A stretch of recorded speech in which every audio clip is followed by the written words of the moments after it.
Hi everyone, I hope you're all doing okay. This is another instance where I didn't really mean to disappear for as long as I did. I lost track of time and then I just didn't realize it had been so long.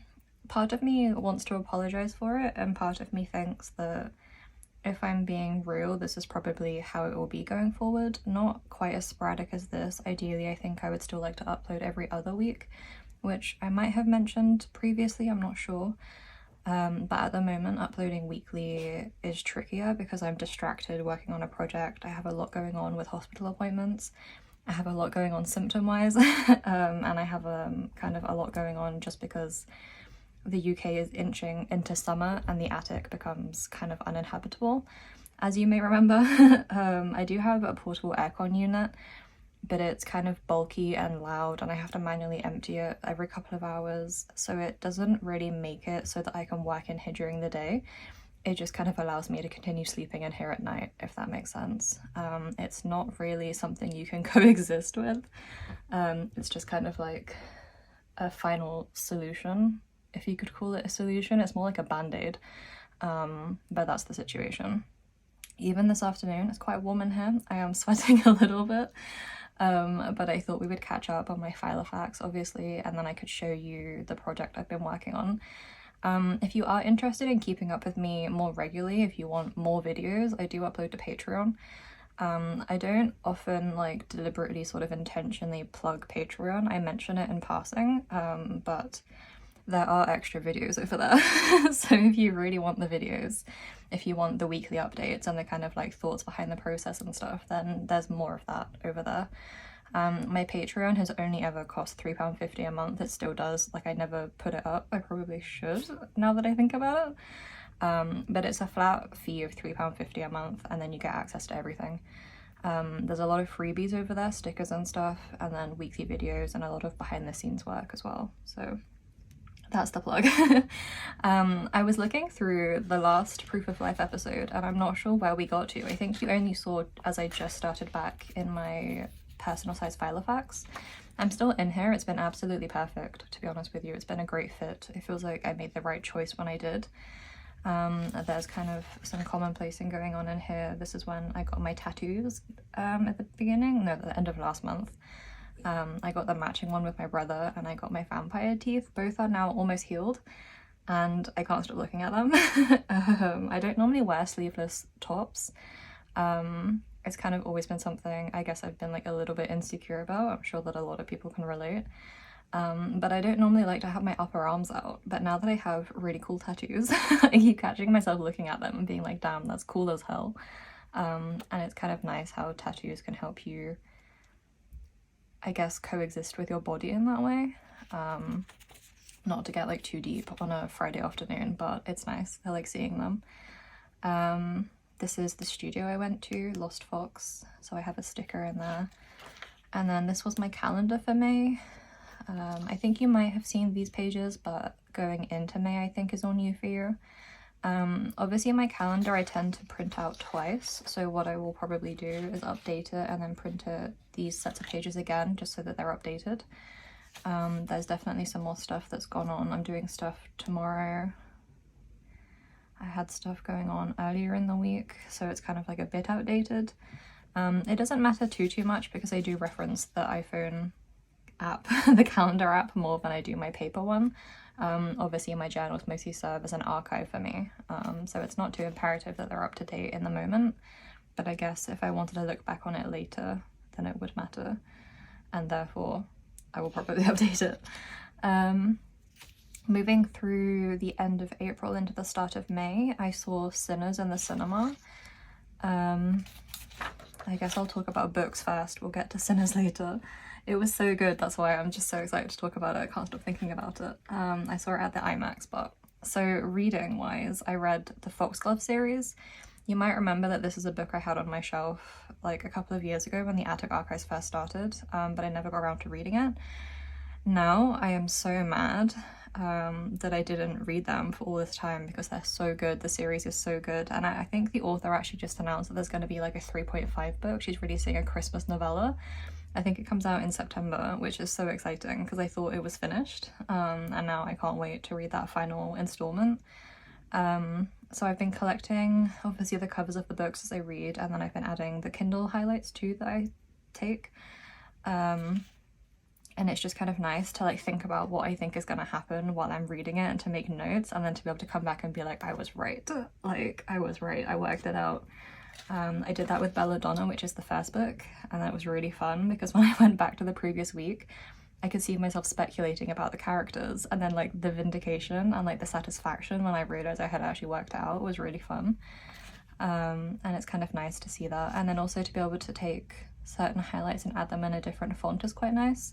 Like this one was such a cool image, like the imagery that the author sort of painted was fantastic, like moss sprouting beneath your fingers. I was like, ooh, I love that. And it's cool to be able to flip back through now, like a few weeks later, and to see it there. And that's cool. So then I have one of the posters for Sinners, but I can show you more of that because I have the ticket. So then I have my weekly to-do list kind of log of stuff I did or need to do. I have this commonplace entry, which is a human brain angiogram and a young bare branched oak tree. This is from a Tumblr post. Some of you might recognize it. But I just always think it's the coolest. It's so interesting, isn't it, how nature just does its thing, like and biology, like, it's just crazy. I love it. I think it's very, very cool. Here are some Halloween Sylvanian families. I said this in a Patreon video, I think, so I'm repeating myself. Apologies to my patrons. I think these are someone's DIY rather than being official Sylvanian families. I found the images on Pinterest. I just wanted something spooky for that week to add on. And then I saw Sinners. So my friend and I were meant to see Sinners on a Wednesday, I think. Oh no, on a Sunday or a Saturday. It was a weekend. And we went to the BFI to get tickets, and they were like, it's all sold out. Like, you can sit in the front row, but you won't be able to see anything. And we were like, okay, pass. And then they said that we could see it on the Wednesday if we were free, which we did happen to be. So we managed to get tickets to see it at the BFI IMAX, which is like the big fancy screen. And if I remember correctly, Sinners was filmed with IMAX cameras. So then when you watch it on the IMAX, like, it's fancy and cool. And it's the way that the director and everyone who worked on the film wanted it to be seen, I guess. Absolutely phenomenal movie. I will never recover. Like, it easily one of my top 5 movies of all time, to be honest with you. I went into it completely blind. I had no idea what it was about. I had no idea what the monsters were. Like, I just didn't know. So when it was revealed, I literally hit my friend and I was like, oh my god, is this a like monster movie? And he was like, you didn't know? And I was like, I had no idea. And like the pure feeling of like elation, unreal. I was so excited. I don't want to spoil it in case anyone else doesn't know and will watch it.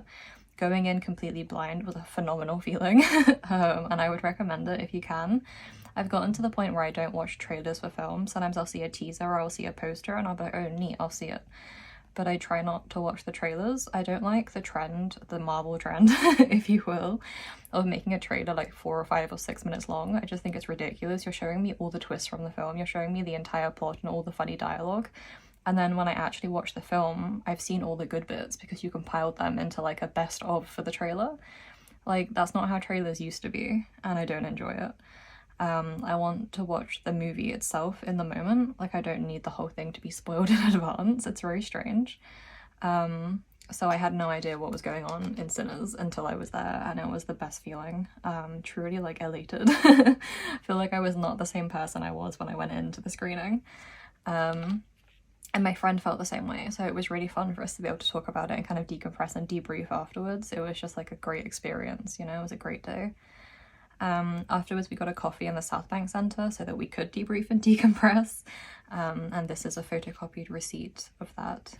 And then I got some fan art, and I have the picture I took inside the cinema before the movie started, and it's just really nice. Every time I have a good day or I go out and do something, I just really enjoy the process of sitting down afterwards to like compile my memories and to work out how I want to like archive it for later, if you will. And again, now that it's been a couple of weeks, it's really nice to look back at these. Like, this was on the 30th of April, and it's just the nicest feeling to come back and see it already. Like, I don't know. Every time I flip through my own notebook, I'm like, ah yes, this is the way I do it. So then I think this was last week potentially, and I was started work on a new project, which I will show you after this. Because I started work on a new project, there wasn't really a lot going on. I was very distracted. I also had a sleep clinic appointment. The update is that it was quite underwhelming. Basically, I went for my follow-up and they confirmed that my results were very strange. They're not quite what they're used to seeing. They don't quite add up to anything concrete. Basically, they're strange enough that they're not really confident or happy picking a diagnosis. And so what they want to do is keep investigating and keep testing and then see where it leads us. I do think, unfortunately, this makes sense to me. As disappointing as it was to hear in the moment, I can see where they're coming from. They would rather really sort of suss it out and think about it before starting treatment so that we don't have to like do a lot of trial and error, I guess. Even though naturally that would be a part of it anyway. Like, they want to investigate, and I guess I kind of respect that, even though it sucks for me. But I don't know. I think the fact I'm working on a new project really helps, and you'll understand why in a bit, but like I think the fact that that had just started before my appointment and then I've been able to throw myself into it since is like, it's helped me cope with the fact that nothing is changing anytime soon. They said that we'll do more tests and investigations over the summer, and then hopefully by the end of the year we'll have started some kind of treatment for something. They haven't ruled anything out yet. So basically they were investigating me for narcolepsy and idiopathic hypersomnia, but my sleep data from my polysomnogram and my MSLT were too weird, basically. I kind of have a lot of traits of each in a way that doesn't quite make sense, which is quite common from what I understand, but yeah, it's a whole thing. So they're going to keep testing, and then hopefully by the end of the year they'll have picked one, or will have compromised on one, was how he phrased it. So I don't know, underwhelming, but they did say very emphatically that like something is wrong. They can very clearly see that something is wrong, and I think that's quite validating. And they also said very clearly, he said, we are not discharging you, like please don't worry about that, like you are not being discharged. It was said kind of sinister, to be honest with you. It was very much like we are not allowing you to leave. But again, that's quite validating to know that I'm not imagining it, and it's not psychosomatic, it's not something I'm creating somehow or causing. Like there is something wrong with the way my body sleeps, and everything I experience is real because of that. And like, I don't want to get emotional, but that is quite validating as like a medical mystery, you know, because even as a kid, they never knew what was wrong. But now they can see that it's a sleep thing. And so as my shrink pointed out, like that is progress, and that's a lot better off than I was 6 months ago. So underwhelming, but progress is still progress. And that's nice. So this whole week was kind of like, I didn't do too much. The appointment was on a Wednesday, and afterwards I went into London because I could not face coming home. I knew that if I came home, I would just be sat like staring at a wall and overthinking it. And so instead of that, I hit up my friend, the one I saw Sinners with, and I said, are you free by chance? Because he lives in London. Like, are you free by chance this afternoon? Like, do you want to hang out? Because I need to be not at home. And thankfully he was free, so we went to Gosh in Soho, which is the comic shop, and I have some photos.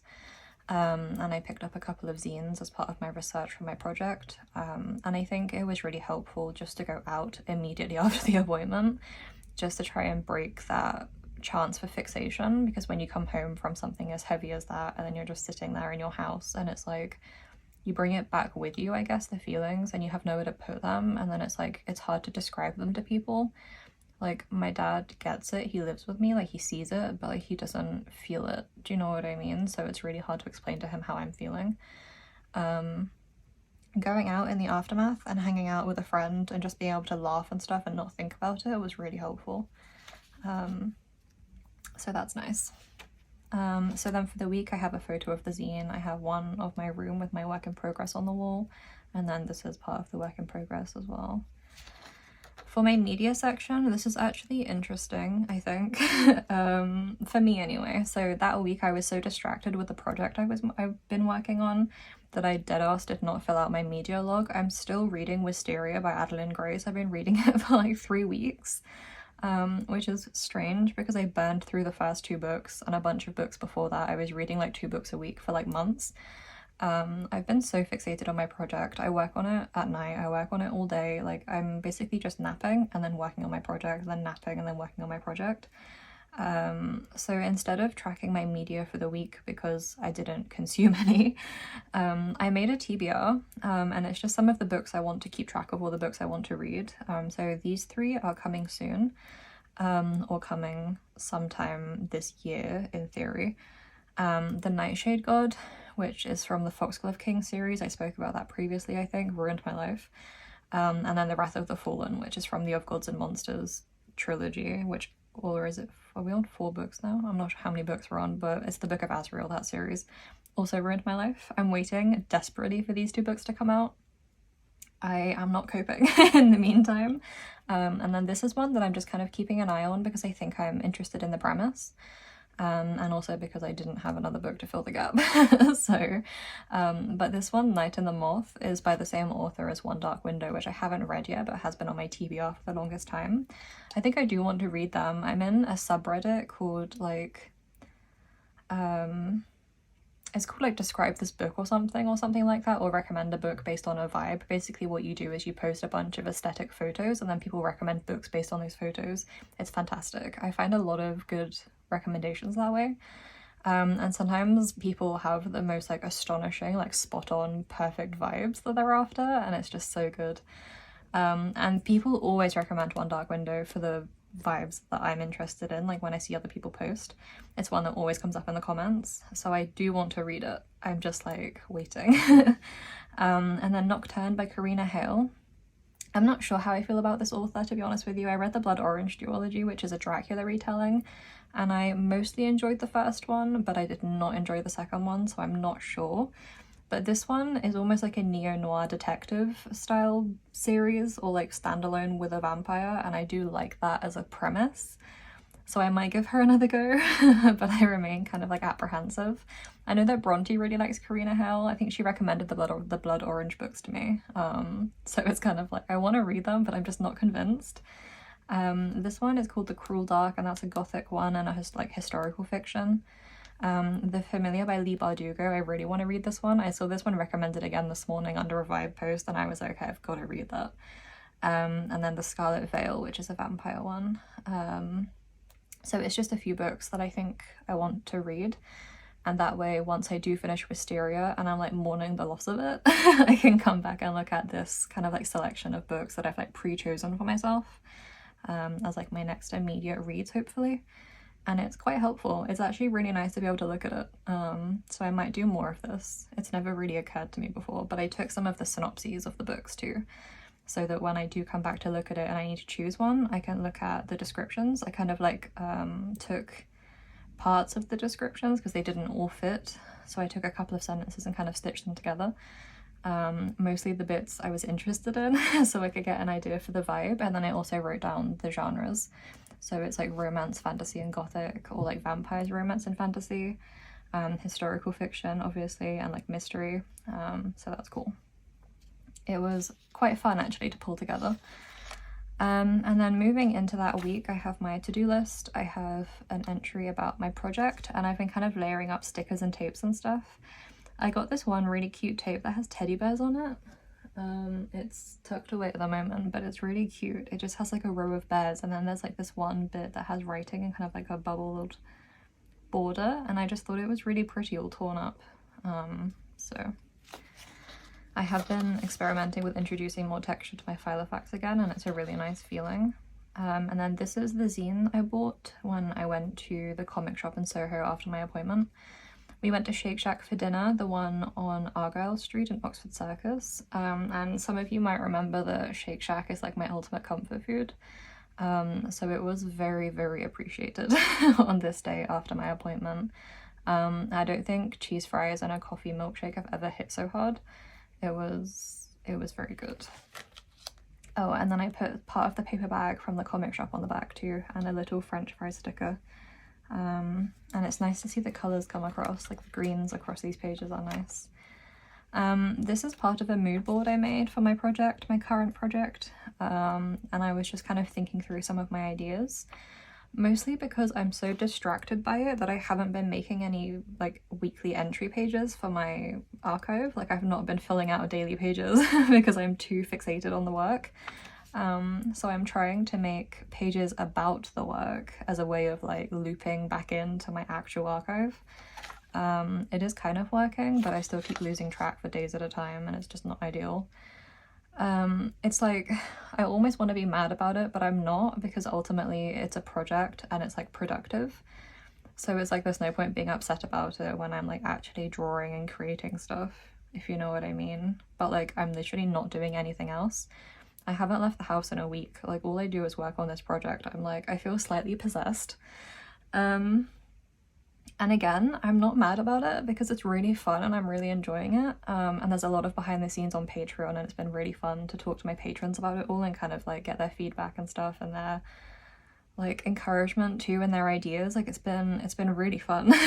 But like I literally think about nothing else. And I'm like, I don't know if someone needs to intervene at this point, but this week then I just have this first half. It goes through to Thursday, so obviously I've still got the weekend to go. Here's an updated photo again of my work in progress. It's all stuck on the wall. I'll probably take a video or a picture for you so you can see what I mean. But I stuck all my pages up on the wall so I can see them, and I kind of stand back across the room and look at it.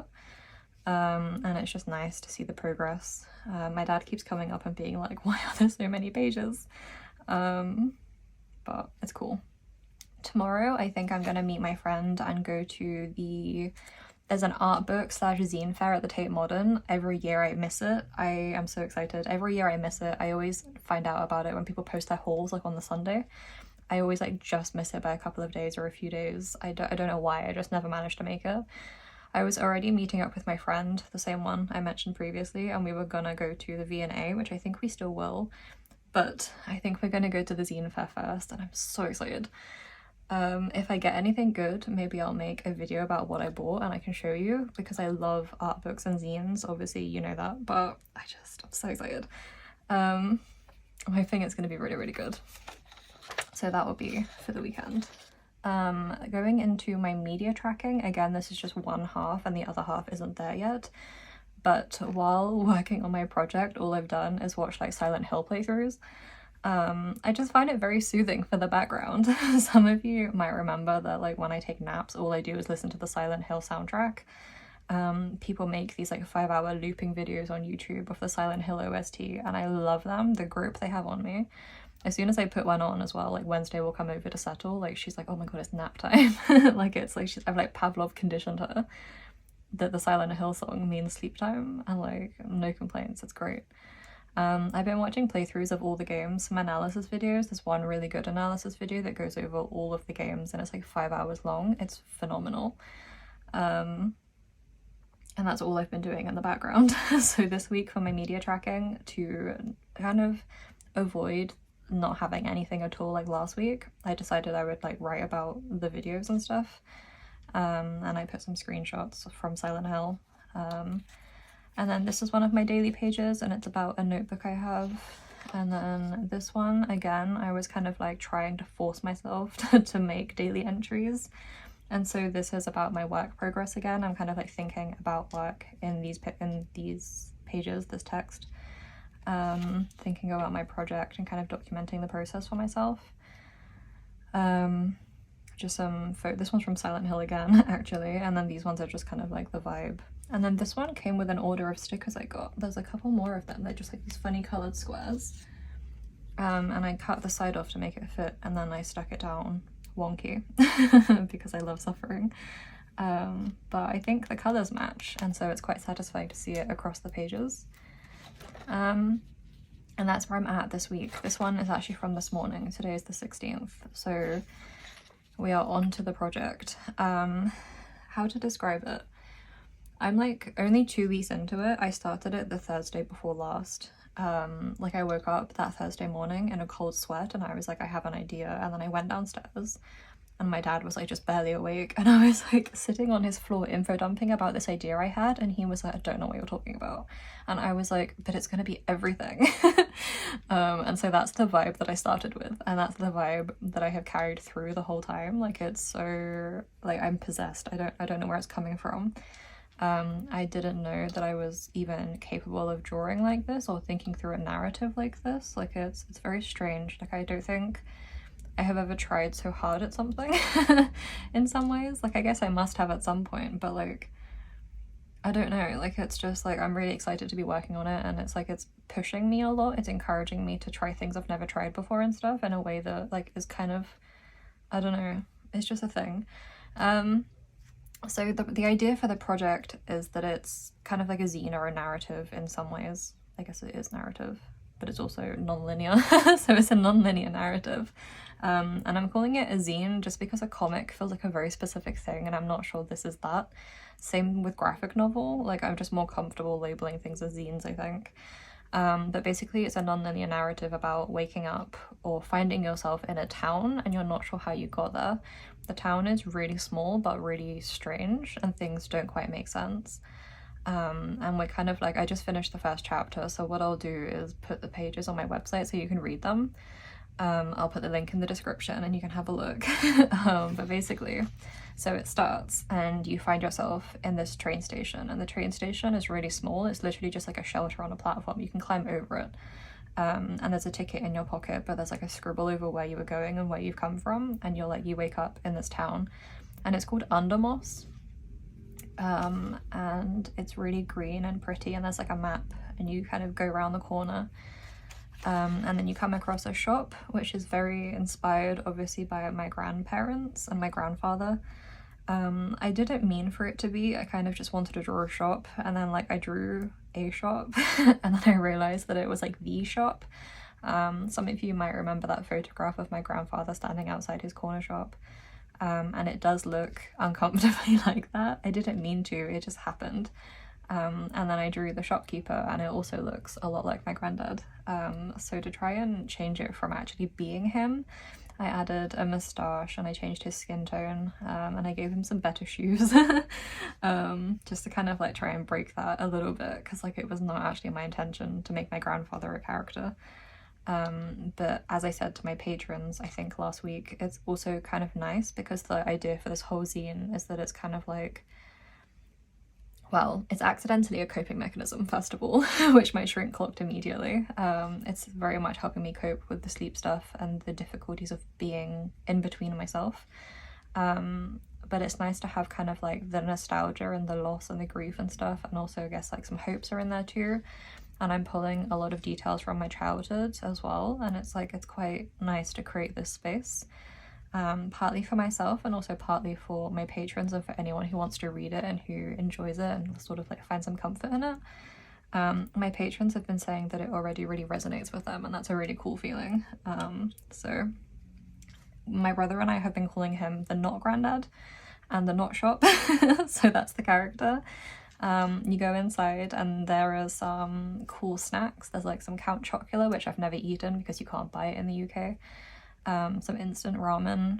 There's like craft style mac and cheese.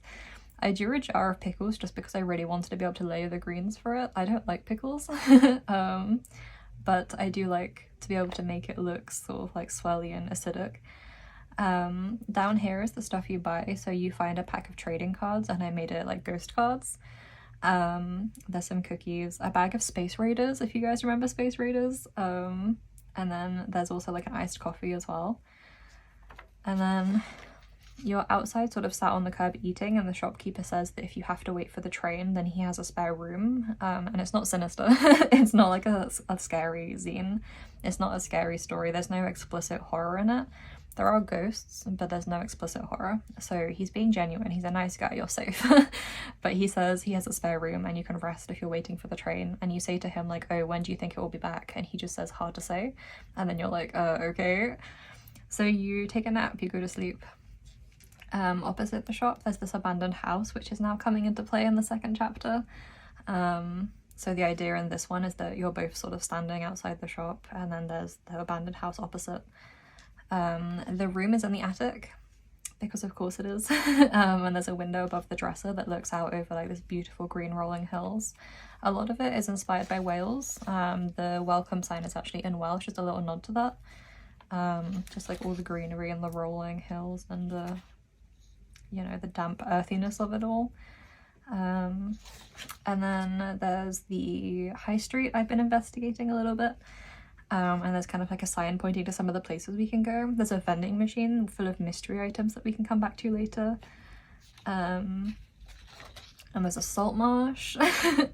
This one is one that I wasn't sure how I was going to draw, but then I'm really pleased with how it turned out. I'm really excited by the whole thing. So you go for a walk the next day basically. And you go through the salt marsh and then you climb up these stone steps in the cliffside and you come out into a meadow where there's a pylon, and the whole thing is super cool, if you don't mind me saying so. I'm just really into it as a project. It's been really, really fun. And I love to draw a pylon. So we have an unofficial pylon check in this video. And then after the pylon, you kind of lie down and you're looking at the sky, and then you find a phone booth and the phone is ringing, and then you don't know who's on the phone. And it's like an old style payphone. I kind of put a mix of like an American style payphone and a British booth, just because I thought it looked cooler. And I wanted to be able to draw the graffiti on it. I thought that would be neat. So it's like, that's where we're at. And then I have one more page, but this would be chapter 2. So it's a work in progress. But that is the project I've been working on. I don't know how to describe it and do it justice, to be honest with you. It's just like a vibe. I know how it feels, but I don't know how to describe it. I hope you like the look of it. It's been really fun to work on. I will, as I said, I'll put the link for the pages in the description. I'm going to upload them to the blog section of my website, I think. And then everyone can kind of read it there as I release the chapters. If you don't want to wait and you want to see the behind the scenes and the development, then I put all of that on Patreon. So you will be able to find it. It's mostly in the Patreon group chat, which is built into Patreon. There's like a little messaging section on there now. It's a bit glitchy, but it works. And I share a lot of pictures every day in there, and we kind of discuss it back and forth and stuff. So that's what's been consuming me, is Under Moss, my project, my little not comic, non-linear narrative. I'm now introducing a ghost character, which we're all very excited about. So I'm looking forward to it. And that's everything I have going on. I haven't updated anything else yet. I'll wait to add more stickers for a couple of months so that I can layer them. But that's still in there. I've been thinking about taking out the address pages. I don't know that I need them. I might just keep a couple of them in there. I've actually used all of the plain paper that I had in my binder, so it's getting a bit full. Like, it's not getting full, but like I have used up all the paper, and I'm thinking I might need to make more room soon. But to be honest, the Lockwood cover, which is what this is, the zipped Lockwood cover, is very roomy. It holds a lot, and I'm really enjoying using it. I think it's my favorite personal size cover I've had so far, which is strange, but big fan. Okay, I think that's everything I have to share this week. I will upload again next week if I get anything good at the art fair. Otherwise, it will probably be the week after. I hope you are all doing well, and I will see you next time.